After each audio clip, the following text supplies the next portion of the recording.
Okay, so here is the Pro Yama PCS 68. This has been a pure R&D saw just from the beginning.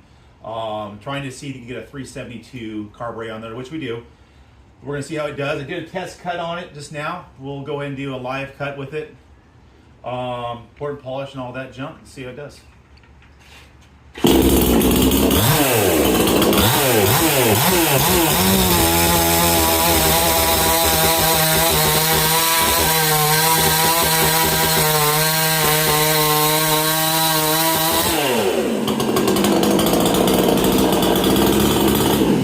All right, not too bad. Thanks for watching.